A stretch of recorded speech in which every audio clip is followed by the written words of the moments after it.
நன்றி, வணக்கம். இது நம்ம அரசியல். இது வன்னியருக்கு தான் அந்த பதிவு.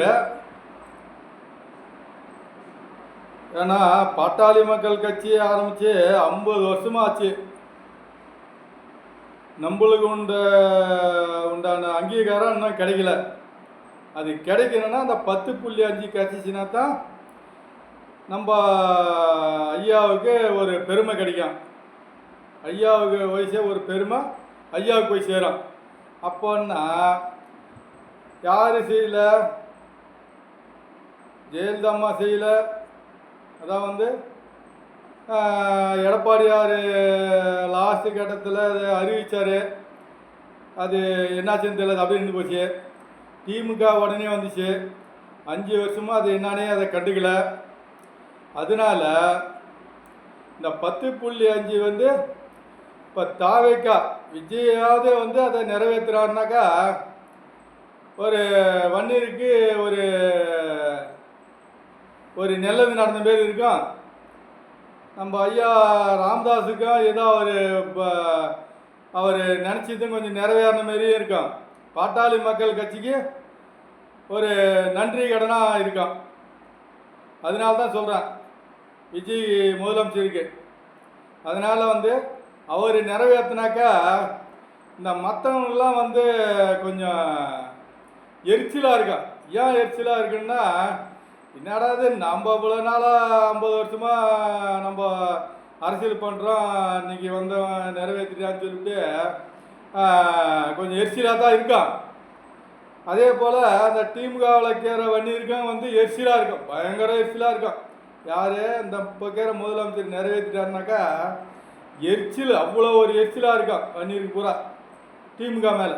ஏன்னு கேட்டாக்கா, இவனுங்க இவ்வளோ நாளாக நம்மளை மட்டம் தட்டி வச்சுக்கிறான்றதுக்கு இது ஒரு முன்னுதாரணமாக இருக்கும்.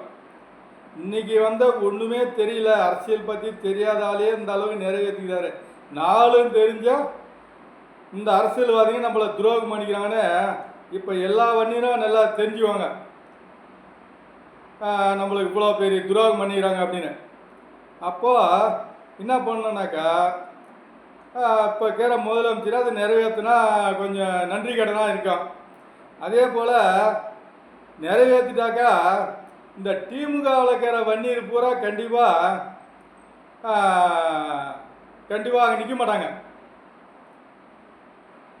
ஆமாம், கண்டிப்பாக இந்த கோட்டருக்கும் கோழி பிரியாணிக்கும் சாப்பிட்டவனுங்களாம் என்ன நினைப்பாங்கன்னா, நம்ம இந்த கோட்டருக்கும் கோழி பிரியாணிக்கும் தான் இவ்வளோ நாளாக நம்ம திமுகவில் இருந்தோமோ அப்படின்னு நினச்சிக்குவாங்க.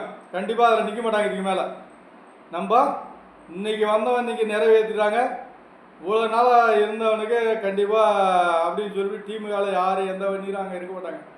பெரும்பாலும் இருக்கவே மாட்டாங்க, நிற்கவே மாட்டாங்க. ஏன்னா அவங்கள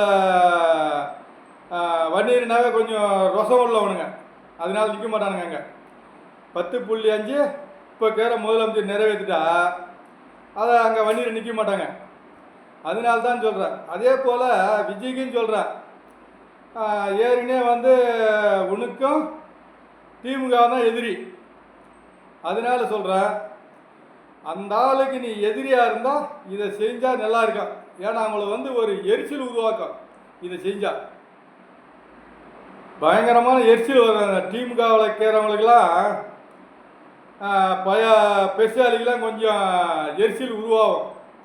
இன்றைக்கி 10.5 நிறைவேற்றினாலே அப்படின்னு அந்த எரிச்சலுக்கு தகுந்த மாதிரி நீ நிறைவேற்றணும்.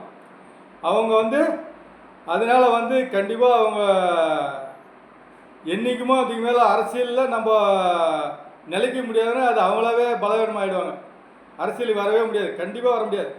இதை மட்டும் நீ நிறைவேற்றிட்டாக்கா 10.5 திமுக எந்த காலத்துலையுமே முதலமைச்சரே ஆகவே முடியாது. ஆமாம், கண்டிப்பாக ஆகவே முடியாது. அதுக்கு நான் தாவேக்கா முதலமைச்சருக்கு தான் சொல்கிறேன். அதனால நீ அந்த ஆளுக்கு ஒரு எதிரியாகவே இருந்தனாவே போதும்.